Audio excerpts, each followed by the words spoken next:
Buenas noches, América.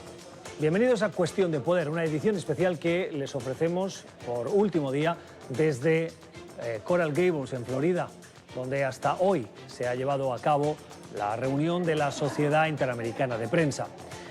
Unos días de reflexiones, de análisis de la calidad de nuestras democracias, las del continente americano, y también de la libertad de expresión y la libertad de prensa y el trabajo que hacemos nosotros, los periodistas, en ese juego de control a los gobiernos. En esta edición de Cuestión de Poder vamos a hacer un repaso con algunas de las voces que han participado estos días, particularmente hoy. La primera que vamos a escuchar es la voz de un expresidente de Ecuador, Yamil Mahuad, expresidente de Ecuador que sabe lo que es salir por una crisis. Vamos a preguntarle por las circunstancias por las que atraviesa hoy el gobierno de Lenín Moreno. Una entrevista sobre los retos que tiene la economía ecuatoriana y el futuro de ese gobierno. Y también le preguntaremos por el rival de Lenín Moreno en el exterior, Rafael Correa. En esta edición también analizaremos el estado de Florida en esa carrera hacia las elecciones del 2020. Va a ser clave. Hoy algún artículo de opinión en la prensa estadounidense le recuerda al presidente Trump que está cultivando enemigos en estados clave y uno de ellos es Florida. Sabremos qué enemigos o a qué enemigos se refieren esos analistas. Y finalmente nos iremos hasta Argentina para conocer esa difícil relación que mantuvieron los medios de comunicación independientes con el gobierno de Cristina Fernández de Kirchner y cómo ha sido esa relación con el gobierno de Macri. Esto en un contexto, en un ambiente preelectoral. Hay elecciones a final de año y la prensa ya hace cábalas. Temen por una vuelta del peronismo al gobierno y repetir escenas de persecución a prensa, a periodistas, a medios de comunicación. Y terminaremos el programa con una mirada a Nicaragua, que sigue siendo un país que ha preocupado mucho en estos días de conversaciones aquí en Florida, en el marco de esta Asamblea General de la Sociedad Interamericana de Prensa. Bienvenidos a Cuestión de Poder, cuando son las 8 en Bogotá, Lima, Quito, las 9 en la costa este de Estados Unidos y las 10 en Buenos Aires y Santiago. Victory is winning for our country. Hoy comienza un cambio de régimen político. Desde nuestros estudios en Washington, la opinión, el análisis y las voces que nos ayudan a comprender nuestro mundo. Es cuestión de querer, es cuestión de poder. Comenzamos. Bienvenidos a Cuestión de Poder. Hoy, como les decíamos, desde Coral Gables, en Florida, analizando estas últimas voces que han pasado por esta asamblea anual de la Sociedad Interamericana de Prensa. Uno de los que ha participado esta mañana hablando de redes sociales, de democracia, es el expresidente de Ecuador, el señor Yamil Mahuad. Hoy el señor Mahuad reside fuera de su país, no puede regresar. Trabaja en la Universidad de Harvard, en Boston, donde enseña liderazgo en la Escuela de Leyes, en la Escuela de Gobernanza. Y le hemos pedido que nos acompañe para conocer su visión, que creo nos interesa a la luz de lo que está sucediendo en su país. El señor Mahuad está en el estudio de NTN24. Gracias por estar con nosotros, presidente. Muy amable. Bienvenido. Por la invitación. Gracias. ¿Está preocupado por lo que está pasando en su país? Sí, espero que la situación se normalice lo más pronto posible. Ecuador tiene una organización indígena muy fuerte, normalmente muy bien estructurada, y al mismo tiempo afronta situaciones, sobre todo en la economía, que son desastrosas, de tal manera que hay que ajustar, hay que tomar decisiones, y eso nunca es fácil, y eso siempre provoca reacciones.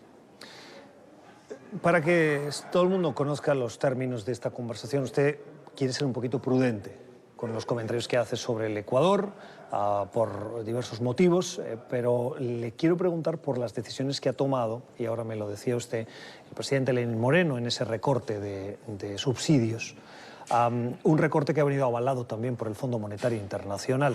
No tenía otra opción, ¿verdad?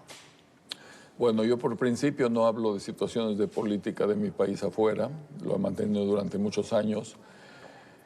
El problema es cuando un país tiene déficits fiscales que forman parte ya de una situación crónica. ¿Cómo una familia que tiene un déficit en el presupuesto lo financia? O corta gastos, o aumenta ingresos, o se endeuda. No hay más opciones. Y eso es igual con un país. Entonces, a medida en que un país se va endeudando y endeudando y endeudando, el siguiente año tiene que pagar todos los gastos más una parte de la deuda. O sea, es terrible pensar que es como usar la tarjeta de crédito para pagar la cuenta, el préstamo que uno tiene en el banco. Y durante muchos años el Ecuador ha hecho eso. Entonces llega un momento en que ya no hay más espacio y necesariamente hay o que cortar gastos o que aumentar ingresos. Porque cualquiera que sepa sumar y restar va a llegar a esa conclusión. ¿La decisión de salir de la OPEP es en la línea de aumentar ingresos? No lo sé exactamente. Ecuador ha tenido momentos de permanencia, momentos en que sale, vuelve a entrar, vuelve a salir. Siempre lo que se busca es que el país pueda exportar el mayor número de barriles, porque el petróleo es determinante en la economía ecuatoriana. Si usted le consulta a un ecuatoriano informado, ¿qué porcentaje de la suerte de un presidente del país depende del precio del petróleo? Yo creo que nadie se baja de un 80%. Ahora, el petróleo es vital para Ecuador, pero Ecuador no es vital para el mercado del petróleo. Somos un productor marginal. Entonces estamos en ese sentido en el peor de los mundos, porque es un mercado en donde nosotros tomamos los precios que el mercado dicte, no podemos influir, y de eso depende nuestra existencia. Esa es la realidad. Hemos visto a la comunidad indígena en las últimas horas protestando. Días atrás lo hicieron los transportistas y parte de la sociedad que de manera masiva ha salido a las calles en todo el país. ¿Esa respuesta es por no comprender lo que usted decía antes de cuando una familia está muy endeudada, solo tiene dos opciones, o recortar o endeudarse más o no tener tanto gasto, como decíamos, ¿no? ¿Falta educación para la comprensión de en qué situación están las finanzas de Ecuador? Creo que puede haber varios diferentes factores. Uno podría ser que no creen que esa sea la situación, falta de credibilidad en los números. Otro puede ser una desconfianza, creen que mienten las personas que presentan los números, entonces dicen no es así. Cosa muy frecuente en muchos países, la gente niega lo que no le gusta y entonces cree que con eso evita enfrentar el problema. Hay una manipulación política sin duda, hay personas interesadas en promover el caos. Otros creerán que hay otras formas de hacer ese ajuste, sí reconocen la necesidad, pero piensan que hay otros mecanismos. Creo que hay diversas razones, diversos actores. Lo que hay que esperar es que a través de un proceso de diálogo se llegue a alguna solución. ¿Quiénes son los que estarían detrás de ese interés en crear esos altercados? Bueno, hay aún en todas las redes sociales, un llamado abierto del expresidente Correa a derrocar al presidente Moreno. Eso lo ha visto muchísima gente. Entonces, una persona que actúa de esa manera tan abiertamente, sin duda tiene un interés en que las cosas no se normalicen rápido. ¿Es irresponsable, Correa? Prefiero no calificar, pero sin duda... Hombre, que un expresidente llame a derrocar a un presidente que le ha sucedido y que incluso él le abrió la puerta, no parece que sea muy responsable. Sin duda. O sea, es inaceptable. Es inaceptable. Pensar que uno debe llamar a un golpe de Estado cuando no le gustan las decisiones, buenas o malas que se tomen, es una falta total y absoluta de respeto a lo que es una democracia, para empezar. Por situaciones menos intensas, por decirlo menos, de las que está viviendo hoy Ecuador, han caído gobiernos. ¿Cuál prevé que sea el futuro de Lenín Moreno viendo lo que está sucediendo? Yo espero que la situación se normalice, se tranquilice, que puedan los ecuatorianos ponerse de acuerdo en un mínimo común denominador de cosas que se puedan hacer para que el país avance y al mismo tiempo calmen la tensión social. ¿Teme que puedan acabar derrocándole? No me atrevería a opinar sobre eso. Sería desastroso que Ecuador siga cambiando gobiernos antes de que terminen su mandato constitucional. Creo que hay suficientes elementos este rato para evitar que eso ocurra. Usted fue presidente y por lo tanto conoce la estructura de las Fuerzas Armadas. No hay gobierno en el mundo, me atrevería a decir, pero particularmente en América Latina, que no se sostenga si no tiene el apoyo, aunque sea pasivo, de las Fuerzas Armadas. ¿Cómo están las Fuerzas Armadas en Ecuador hoy? No lo conozco. En su caso, ¿cómo cree que están viendo lo que está pasando y las decisiones que ha tomado Lenín Moreno? Ahí hay un régimen de derecho. Las Fuerzas Armadas usualmente respaldan a la estructura de derecho y espero que eso ocurra a futuro. Hoy usted en el panel en el que participó junto a la expresidenta de Costa Rica, Laura Chinchilla, hablaba del rol de las redes sociales. ¿Se han convertido en una amenaza para las democracias o en un instrumento para mejorar la calidad de las democracias? Yo creo que la gran mayoría es un instrumento a favor de la democracia. Creo que las redes por sí mismas son un apoyo, porque la gente está mucho más informada, lo cual es bueno para la democracia. Lo ideal en una democracia es que las personas tomen decisiones lógicas basadas en la información que tienen. Si ahora hay un sistema de diseminar información, eso es bueno, por la velocidad con la que se disemina, por la gran cobertura que tiene, todo eso es bueno. Hay un mal uso de las redes y eso sí puede ser una amenaza. Si uno las empieza a manipular, a torcer, a meter información falsa, a difuminar contenidos con el único propósito de confundir, eso sin duda es un daño. ¿Cómo se hace frente a ese daño sin mermar el derecho a la libertad de expresión? Yo creo que recién estamos empezando a tratar de figurarnos cómo hacerlo. No creo que haya nadie que ese rato tenga una respuesta clara, concreta y efectiva. Hay algunas ideas. Yo pienso que lo que pasa con las redes es que algo que ya se incorpora al sistema agarra vida por sí mismo. Entonces, si alguien lee, digamos, una noticia falsa ahora, ya tiene una reacción emocional sobre eso. Eso se consolida en 3 o 4 días. Si lo que pensamos es que eso se puede combatir, por ejemplo, educando a la gente para que empiece a averiguar las fuentes, ese es un proceso larguísimo, a la gente le dará pereza, no lo va a hacer. Se hace el daño y no hay la respuesta. Pienso que si en el momento en que una noticia sale como falsa y automáticamente se la pueda detectar, aparece, por ejemplo, una bandera en la pantalla que dice esta noticia es cuestionable o cuestionada. Y al mismo tiempo aparecen 2 o 3 links que dice usted puede consultar opiniones distintas en estos enlaces.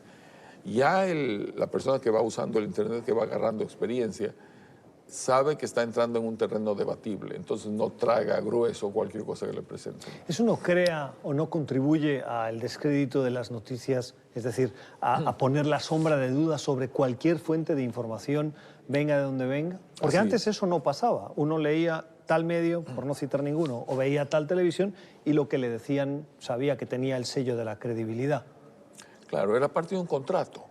Yo como lector o espectador de su programa confío en usted y empiezo a verlo y empiezo a creerle, a cambio de que usted me diga la verdad. Es muy difícil decir la verdad, ¿qué es la verdad? Pero yo sé que usted va a hacer su mejor esfuerzo por ser balanceado, equilibrado, por si tiene una prioridad o una preferencia decirla, pero no ser totalmente injusto con el otro lado, como lo señalaba hoy el senador Rubio. Que ser imparcial, difícil, pero uno puede no ser injusto y dar a las dos partes el chance de opinar. Entonces había ese contrato. Yo confío en usted a cambio de que usted sea veraz conmigo. Y si usted rompía ese contrato, sus colegas se encargaban de decirle usted está mintiendo. Pasa el tiempo, estamos ahora, y lo que ocurre es que desde el propio poder muchas personas empiezan a decirles mentirosos a los medios de comunicación, no a uno u otro periodista, a los medios como sistema, y no solamente de derecha, también de izquierda, y en varias partes del mundo. Entonces nosotros mismos nos encargamos de sembrarle en el espectador o en el lector la sospecha de que estamos siendo manipulados. Si eso ocurre con los medios, imagínense todo lo que puede ocurrir con las redes, porque en este programa, en un periódico tradicional, serio, hay una especie de filtro establecido por personas profesionales en periodismo que deciden qué temas son importantes y deciden qué enfoques hay que dar. Y eso es lo que ve la persona. Ahora, en el Internet es mercado abierto. Ahí estamos confiando en que la gran en que la gran sabiduría de las masas, por decirlo así, sea la que termine cancelando a los falsos y dejando vivos a los verdaderos. ¿Cuáles son las principales o la principal noticia falsa que a usted le ha hecho daño, le ha preocupado, le ha dolido como ecuatoriano de Ecuador, no de Estados Unidos, no del resto del mundo, la que ha afectado recientemente a Ecuador, que usted diga, mire, vi esta o vi estas dos y esas eran falsas, como diríamos en un lenguaje coloquial, falsas de toda falsedad, y me dolieron? Ya, yo digo la manipulación de la verdad. Es decir, ¿qué es lo opuesto a la verdad? La mentira. La falsedad. Porque quien miente conoce la verdad. Y conociendo que hay una verdad, la distorsiona a propósito, la tuerce, la usa en propio beneficio y miente. Pero hay gente que miente o que dice verdades y miente sin conocer la verdad porque está convencido de que lo que dice es verdad. Claro, pero en ese caso la intención no es torcida. Él tiene una creencia, puede estar equivocada y la repite como que fuera la verdad divina. Pero esto es lo que pasa con las noticias falsas, que mucha gente las replica pensando que son verdad, cuando en el fondo no lo son. Pero le da credibilidad a una supuesta fuente que lo está engañando. Pero él es un... Sí, estamos diciendo lo mismo, creo, en dos momentos. Yo hablo del origen de la noticia, usted habla de la replicación. Ajá. Entonces es cierto, el que siembra una noticia falsa actúa de mala fe. El que la repite puede actuar de buena fe. Entonces, ¿cómo hacemos para que la mala fe sea detectada rápido y efectivamente? Y ese es un tema que recién empieza a conversarse en el mundo. ¿Hay algún caso de alguna noticia, como le preguntaba, que sea falsa de Ecuador, que a usted le haya molestado? Bueno, en mi caso personal yo he visto muchas. En mi caso, cuando se refieren a mí, se toman discursos míos, cortan una buena parte, dejan solo un pedacito, termino diciendo lo contrario de lo que dije, lo ponen en un contexto, en un marco en donde representa una cosa totalmente distinta. Y claro, cuando son cosas que se refieren a uno, son mucho más sensibles. ¿Por ejemplo? Uno toma decisiones en el poder, cualquier presidente en el mundo, basado en dos cosas. Famoso filósofo de su país, yo soy yo y mis circunstancias. Entonces, basado en lo que usted piensa, su formación, pero en lo que lo rodea. Si usted no cuenta las situaciones que lo rodean, da la impresión de que tomó la decisión en el vacío. Y eso es absurdo. Y eso se hace mucho. ¿Y usted tomó decisiones que luego son interpretadas mal? Claro. Siempre, todo presidente. En mi caso, tuve dos decisiones durísimas de tomar que han sido interpretadas bien.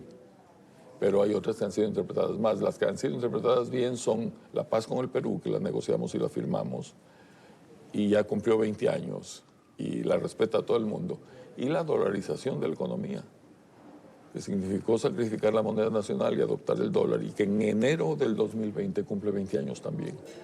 La gente piensa que con la paz se cerró una puerta hacia el pasado muy dolorosa, y con la dolarización se abrió una puerta de estabilidad hacia el futuro. Estabilidad que hoy para algunos es dolorosa porque el hecho de que la economía esté dolarizada hace que tal vez los que no tienen tanta holgura económica sufran más esas decisiones gubernamentales de recortes. Ya, pero en realidad fue lo opuesto.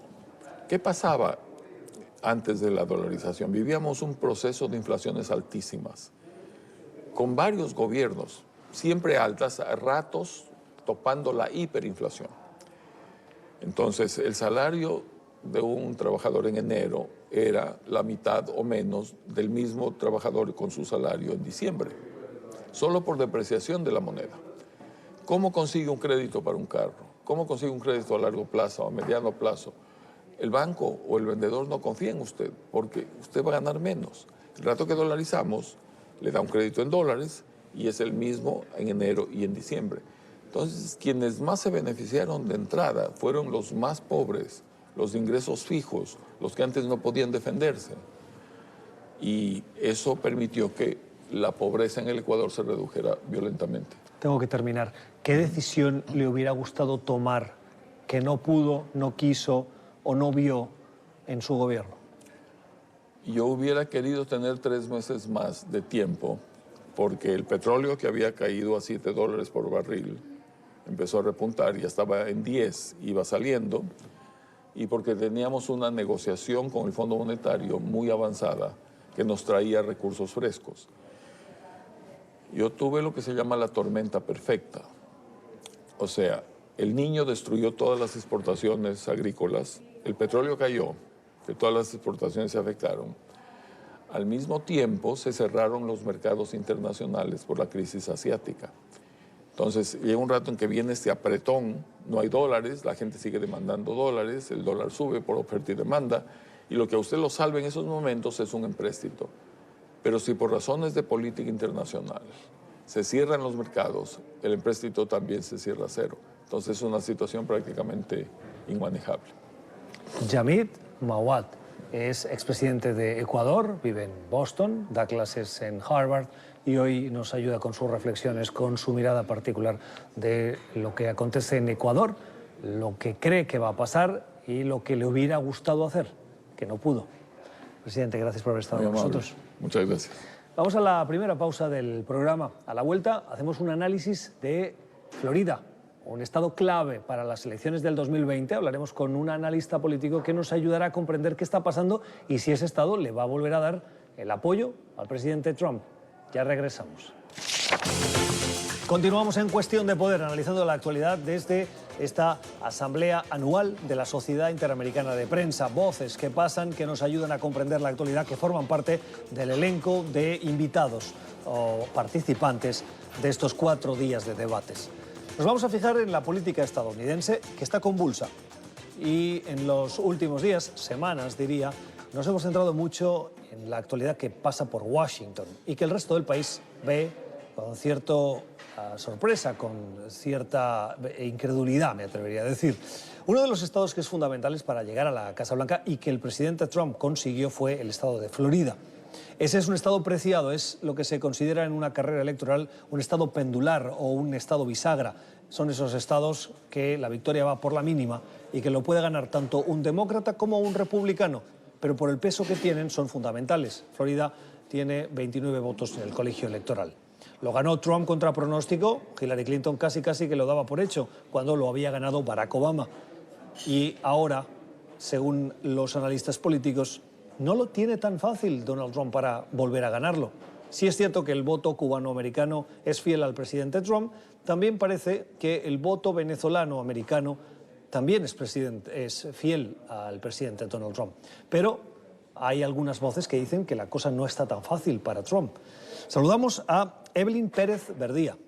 Pérez Verdía es analista político, es presidenta de Transnational Relations y nos acompaña ahora para analizar el estado de Florida y su voto en ese posible escenario del 2020. Evelyn, ¿cómo estás? Buenas noches. Muy bien, gracias. Buenas noches, Gustavo. Veíamos ahora, y lo decíamos, la evolución del voto en Florida. Un voto que Donald Trump parece que da por hecho, pero que en opinión de los analistas, y no sé cuál es la tuya, parece que no está tan seguro. ¿Qué pasa en Florida? Bueno, como dicen los cubanos, aquí en la Florida está complicada la cosa. Y la razón por la cual está complicada es que primero tenemos que entender quiénes son los hispanos que están inscritos para votar en la Florida. Los hispanos son 2.1 millón de votantes en este momento inscritos para votar. De ellos, más de 500,000 son republicanos. ¿Cuál es la población total de Florida? La población total de la Florida de inscritos para votar son 13 millones de votantes. O sea, de los 13 millones, 2.1 son latinos. Son latinos. Okay. De esos, hay más de 850,000 que son demócratas. Pero lo interesante... Y republicanos, decías, medio millón. Medio millón, un poquito más. O sea, hay más inscritos latinos demócratas que republicanos. Sí. Pero la parte donde se están enfocando las campañas presidenciales o donde se deberían enfocar es que hay 790,000 no afiliación política que están esperando que el candidato llegue a sus casas y que les diga por qué deben votar por ellos. Y eso es lo que hace a la Florida tan interesante. 750,000. 790. Casi 800,000 votos. Tengan en cuenta que las últimas elecciones, la campaña de Trump la ganó, si bien perdió el voto popular, ganó el colegio electoral por unos 70,000 votos. Estamos hablando de Florida, 800,000. ¿Por qué no se están centrando en esa población que parece tan fundamental y dicen que quien quiere llegar a la Casa Blanca no puede hacerlo sin ganar Florida. Bueno, los republicanos no han llegado a la Casa Blanca desde 1920 sin la Florida, sino que tienen que tener a la Florida para llegar a la Casa Blanca. Mira, aquí se trata de juntar los votos. Aquí no se trata de que todos los candidatos, todos los hispanos van a votar por Trump, porque sabemos que no es cierto. Ahorita en la aprobación entre los puertorriqueños está a un 21% con el presidente. Aquí O sea, en el 2 estado. de cada 10 puertorriqueños están a favor de Trump Sí, y exacto. 8 de cada 10 creen que su comportamiento, su desempeño como presidente no es bueno. Desde el momento de tirar el papel de toallas, de hacer teorías de conspiración, del hecho de cuántos muertos habían. Eso para ellos ha sido una falta de respeto a su comunidad. Y entonces en esa parte es difícil. ¿Es fácil recuperar la confianza al nivel en el que nos encontramos? Pues yo creo que por eso mismo el presidente empezó su campaña en Orlando. Empezó su campaña del 2020 en Orlando, en medio de todos los puertorriqueños, porque sabe que es necesario ese voto. Hay más de 1 millón de puertorriqueños que viven en la Florida.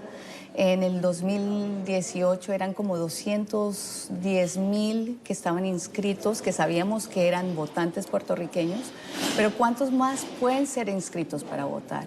Y que sería una fuerza grande si alguien se acerca a ellos, por un lado, y les dice, tú tienes que votar para que respeten tu voto, o por el otro lado de Trump, yo respeto tu voto y mostrar acciones. Pero permíteme ser un poco crítico.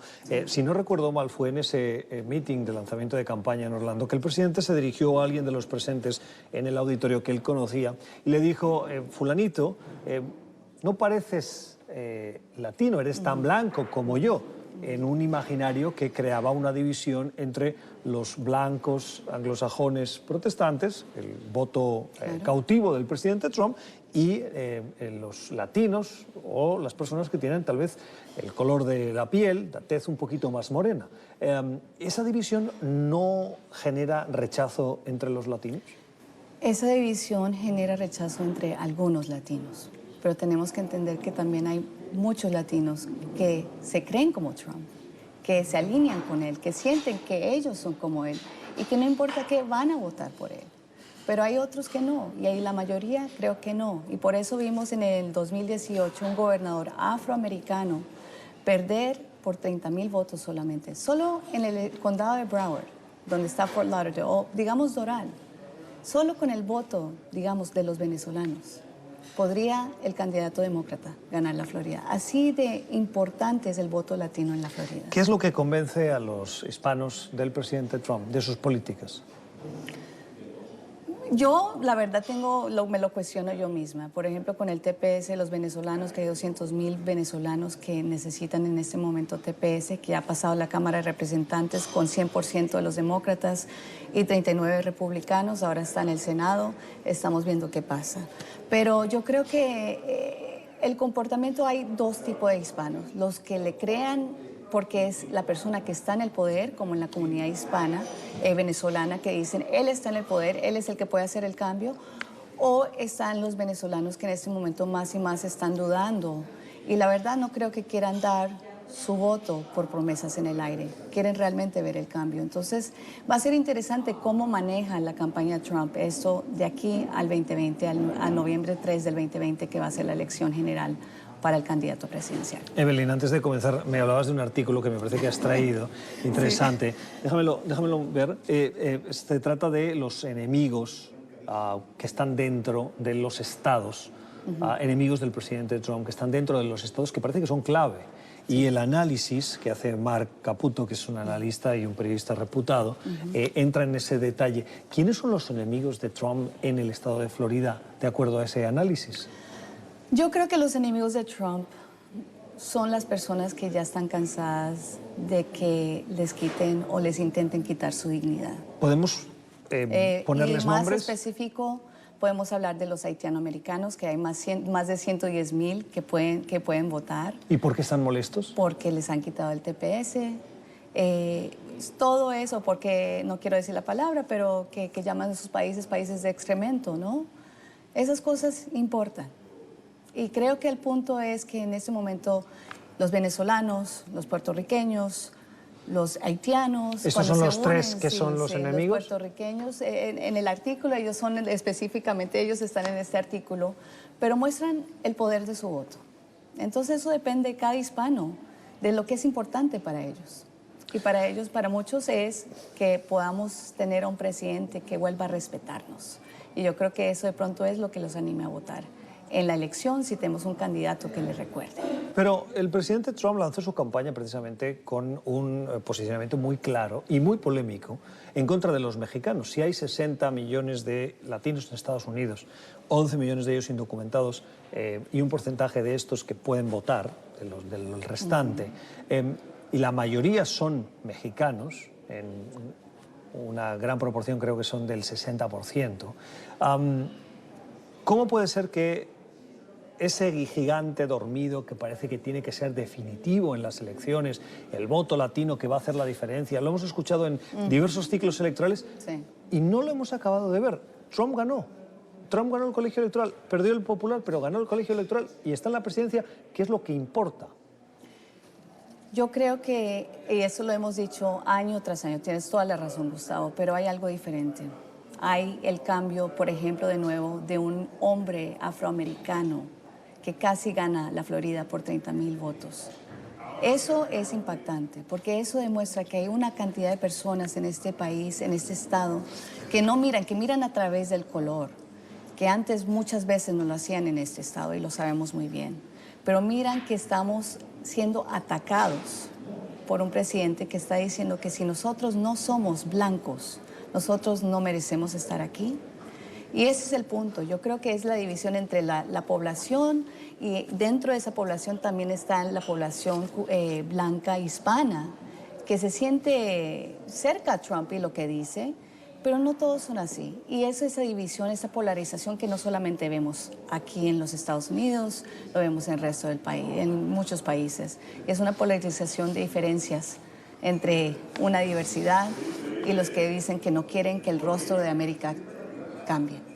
Tengo que terminar. Quiero preguntarte por ese elenco de demócratas que aspiran a la nominación de su partido. ¿Cuál de ellos tiene más opciones de seducir el voto de Florida, tanto como para ganarle a los republicanos y en este caso el presidente Trump? Mira, yo creo que tenemos bastantes personas, bastantes candidatos que están haciendo un trabajo fenomenal. ¿Pero hay alguno que sea especialmente fuerte? Así como, por ejemplo, Joe Biden parece que lo es con la población. Mira, Joe Biden tiene la parte que entiende muy bien la política latinoamericana. Julián Castro ha hecho un trabajo fenomenal en sacar los temas latinos que muchos no han hablado. Beto O'Rourke ha hablado mucho del control de armas y lo que se debe hacer. Buttigieg ha traído mucho el tema de la parte de cómo él es y la diversidad que tenemos en este país. Cada uno tiene algo que aportar, pero eso depende de los demócratas a quién quieren escoger. Y todavía yo creo que está un poco temprano para decir que hay una persona específica para el estado de la Florida. Es Evelyn Pérez Verdía, es analista político, es presidenta de Transnational Relations, que hoy nos acompaña con su análisis sobre un estado clave como el de Florida para esas elecciones del 2020. Evelyn, gracias por haber estado con nosotros. Muchas gracias, Gustavo. Hablaremos con Evelyn más adelante seguro, porque las elecciones son largas, al menos la pre-campaña, y el estado pendular de Florida será decisivo. Vamos a la pausa, ya regresamos. Continuamos en Cuestión de Poder desde la Asamblea General de la Sociedad Interamericana de Prensa, esta reunión anual de este organismo, de esta organización que reúne a periodistas y voces de la prensa, los medios. La libertad de expresión es uno de los debates que hemos escuchado en estos últimos 4 días, el trabajo que hacemos nosotros los periodistas. Este es un año en el que, según los académicos que se dedican, cerramos un conocido como superciclo electoral. Va a haber elecciones en Bolivia, va a haber elecciones en Uruguay y va a haber elecciones en Argentina. Argentina ha sido un país que en la relación en los últimos años de los gobiernos con los medios de comunicación ha pasado por altibajos, y uno de los momentos más tensos fue el gobierno de Cristina Fernández de Kirchner con la prensa independiente en general y particularmente con el grupo Clarín. La llegada de Macri supuso una bocanada de aire fresco, pero algunos dicen que ese Macri del principio es distinto al de ahora, y algunos temen que lo que dicen las encuestas es que pueda volver el peronismo kirchnerista y recuperar esa relación de tensión. ¿Ese es el escenario? Nos acompaña Martín Echevers, que es gerente de comunicaciones externas del Grupo Clarín, que es uno de los medios que tuvo ese conflicto intenso. Cristina Fernández, y este medio de comunicación del Grupo de Medios Independientes, es presidente de la Asociación de Entidades Periodísticas Argentinas y es presidente también de la Comisión Legal de la Sociedad Interamericana de Prensa. Martín, buenas noches, gracias por estar con nosotros. Buenas noches, Gustavo, gracias por invitarnos, y esto me recuerda a las conversaciones que mantuvimos durante esos años duros que vos mencionabas con la cadena, cuando las solidaridades en la Argentina venían realmente más del exterior que del propio país, donde había gran parte del sector de los medios audiovisuales, al menos, colonizados por aquella administración, ¿no es cierto? Antes de hablar de los miedos del futuro y de estas elecciones y del clima electoral, ayúdanos a entender esa evolución. ¿Cómo la habéis vivido vosotros desde el Macri recién ganador de las elecciones al Macri de ahora? ¿Qué ha cambiado? Bueno, en términos de la relación con los medios, yo te diría que no ha cambiado demasiado. Ha sido una administración en la cual se modificaron para bien varias de las conductas nocivas que habían caracterizado a la administración anterior en su relación con el periodismo y con los medios de comunicación. Quizás si uno le puede, no sé si imputar, pero por lo menos comentar algo de esta administración del gobierno del presidente Macri, es que quizás está muy volcada a la comunicación directa con la sociedad a través de las redes sociales y las plataformas digitales, pero lo que es la relación con los medios y el respeto al trabajo periodístico se ha dado un salto cualitativo. Por ejemplo, en la administración anterior no había conferencias de prensa prácticamente, no había acceso a la información pública, solo se privilegiaba el contacto del gobierno con los medios adictos. Aquí ha habido un claro mejoramiento en ese sentido. Se aprobó la ley de acceso a la información pública, algo que la Argentina venía reclamando hace mucho tiempo, incluso los organismos internacionales como la CIDH se lo reclamaban. Mejoró también la distribución de la publicidad oficial, que antes era usada como un sistema de premios y castigos muy firme, donde prácticamente se le daba todo a los medios adictos a aquella administración y nada a los medios críticos o independientes. Esto se ha mejorado sustancialmente. Hoy se respetan pautas más objetivas, vinculadas con la audiencia, vinculadas con la geografía, con la distribución territorial, pero no necesariamente con la línea editorial. También, obviamente, cesó la persecución que había a través de organismos públicos como la Agencia de Inteligencia, la Agencia de Impuestos, la Agencia, por ejemplo, la Secretaría de Comercio. Yo recuerdo que en aquella administración una de las cosas más duras que sucedió fue presión a los anunciantes privados para que no publicaran, sobre todo a las cadenas de retail, para que no publicaran sus anuncios en los medios independientes. O sea, todo ese tipo de conductas anómalas que fueron muy cuestionadas, no solo por nosotros como grupo, sino por las entidades periodísticas nacionales e internacionales, en esta administración se corrigieron y se corrigieron para bien. En términos políticos, yo te diría, me parece que obviamente el gobierno de Mauricio Macri desde el año pasado tuvo un serio problema, que fue, digamos, la crisis devaluatoria a partir de, digamos, las dificultades que tuvo para seguir accediendo a crédito internacional, y esto generó obviamente una situación de recesión que se profundizó a raíz de una devaluación de nuestra moneda en más del, yo diría, en el 150, casi 200%, que generó una situación económica muy compleja, con un crecimiento de la pobreza que en los últimos datos de la semana pasada alcanza el 35%, y que evidentemente fue una de las razones por las cuales la sociedad argentina en las elecciones primarias no acompañó mayoritariamente al gobierno, y bueno, estamos esperando ahora que se den las elecciones definitivas el 27 de octubre para ver si se ratifica esta tendencia o se modifica. Esas elecciones, si hacemos caso a lo que pasó en las PASO, las primarias abiertas, que le dieron la victoria a Alberto Fernández y a la fórmula vicepresidencial Cristina Fernández de Kirchner, ¿abrirían la puerta al retorno a todas esas prácticas que has mencionado hasta ahora? ¿O Alberto Fernández va a ser distinto a pesar de que Cristina está? Bueno, Alberto Fernández ha dicho públicamente en varios reportajes que, hay que decirlo, dio a todos los medios de la Argentina, sin distinción de posiciones editoriales, porque también ha recibido a medios críticos, a medios independientes, además de los medios que están alineados editorialmente con el peronismo, con el kirchnerismo. Ha dicho claramente que en su opinión esa guerra no va a volver a tener lugar, que él considera que fueron graves errores y situaciones que no quiere que se vuelvan a repetir en la Argentina, por ejemplo, las persecuciones a periodistas, los scratches, como llamamos nosotros, que hacían muchas veces los militantes kirchneristas en las plazas públicas con cartel, blandiendo carteles contra distintos periodistas de los medios independientes, los escupitajos que a veces en los actos públicos se hacían también contra estos mismos periodistas. Él ha repudiado todos estos hechos e incluso... Pero él está en campaña. Él está en campaña. Entonces, la verdad es que, como decimos nosotros y lo hemos dicho en nuestro pronunciamiento de la Asociación de Entidades Periodísticas Argentinas hace poco menos de 15 días, es que esperamos que estas prácticas no retornen, pero que esto solo lo va a demostrar el tiempo. Martín Echevers es el gerente de comunicaciones externas del Grupo Clarín, hoy hablándonos sobre esa libertad de expresión, el trabajo del periodismo en Argentina en un clima preelectoral y con unas elecciones en ciernes que, según las encuestas, dan una derrota a Mauricio Macri y una victoria a Alberto Fernández, que es el candidato peronista. Se apoya con Cristina Fernández como figura para la vicepresidencia. Martín, muchas gracias por estar con nosotros.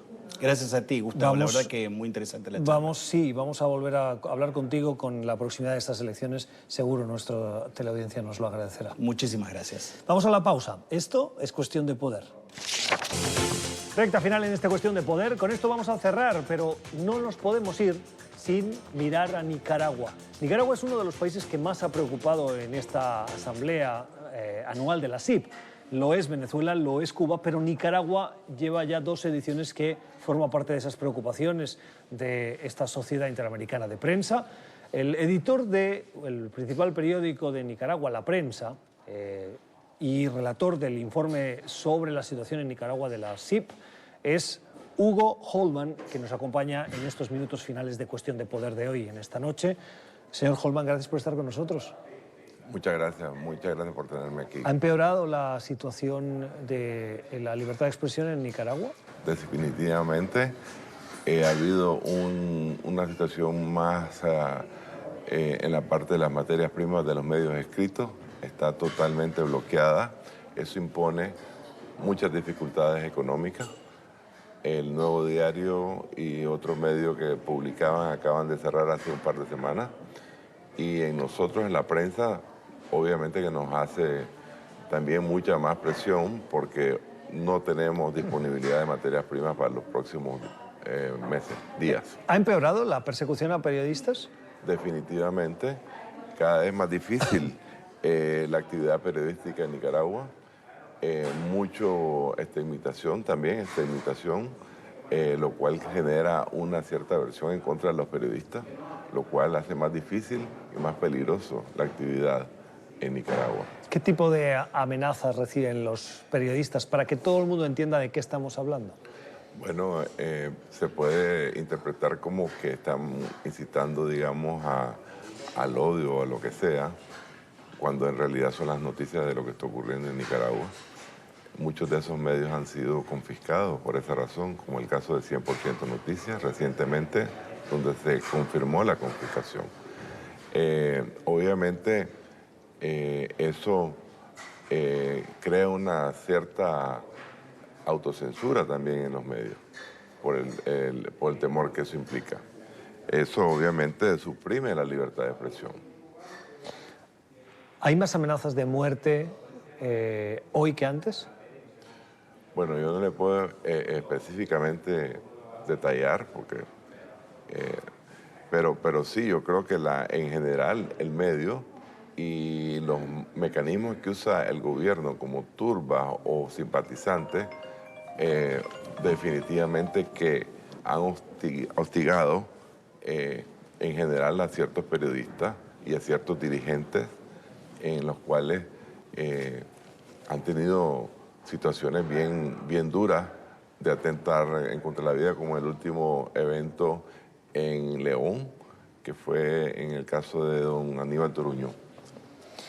Es la voz de alguien que conoce y que sufre la persecución, las represalias, el cerco a la libertad de expresión en Nicaragua es el editor del periódico La Prensa y es el relator del informe sobre Nicaragua en la Sociedad Interamericana de Prensa, el señor Hugo Holman, que nos ha acompañado en la recta final de esta Cuestión de Poder de hoy. Señor Holman, gracias, suerte. Estamos al lado de ese derecho fundamental de los nicaragüenses a ser informados. Muchísimas gracias. Estamos en la lucha. Con esta entrevista, con estas reflexiones, cerramos nuestra cobertura especial en estos 4 días de reuniones de esta Asamblea General, Asamblea Anual de la Sociedad Interamericana de Prensa. Ha sido un placer llevarles las voces. Esperamos que hayan aprendido como lo hemos hecho nosotros, escuchando a nuestros invitados. Les deseamos una feliz noche para volver mañana en nuestro horario habitual desde Washington. Que descansen.